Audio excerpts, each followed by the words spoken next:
Modern and well-equipped, the Royal New Zealand Air Force stands ready to protect our shores. Our airmen have established a magnificent record of skill, courage and daring.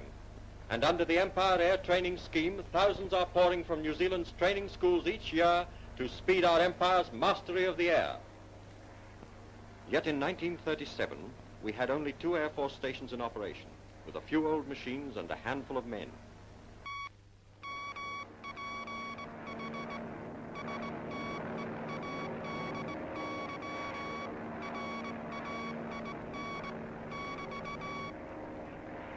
And there it goes to the captain of the aircraft. But as he points out to his navigator, they have reached their turning back place and so can keep clear of the weather. From the Franz Josef Glacier, they turn back to their base, dark.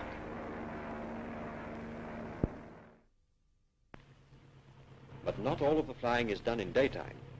Air crews must become familiar with night flying conditions, for it is under these conditions that they will later penetrate deep into enemy territory. This calls for skill and nerve. The work of our men overseas speaks for itself. The first telling blows against the enemy's war machine are being struck here on the training fields of New Zealand.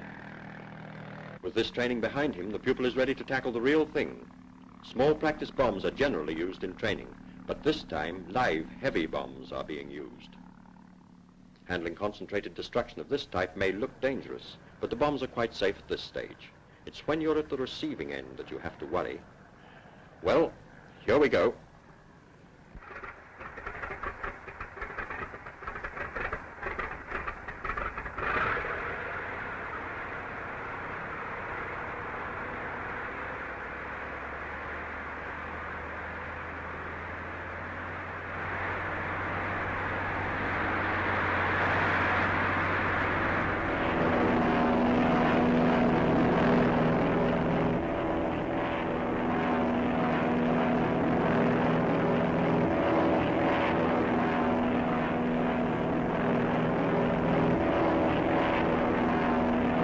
The formation is now close to the target area, and there it is. In go the bomb selector switches as the aircraft lines up on the target. The aimer watches the target loom up in his sights, and down they go. To Adolf, with the compliments of New Zealand, there'll be plenty more like that. And this lineup of aircraft and men on one of our training fields is but one of the clear proofs of our determination to see the task through. From New Zealand came hundreds of the men who helped to make the history in the first year of the war, from the first raid on Kiel to the smashing defeats inflicted on the enemy in the great air battles which were intended to be the prelude to an invasion of Britain. Mr. Winston Churchill has said that the day is not far distant when we shall be able to drop 3 bombs for every one of the enemy's. When that day comes, New Zealand will be there.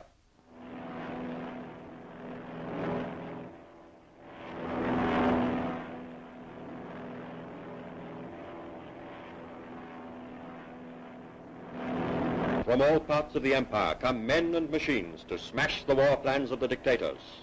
In the thick of the fight are the men from New Zealand, trained and eager to play their part in defense of the things they love: liberty, democracy, and the progress of mankind.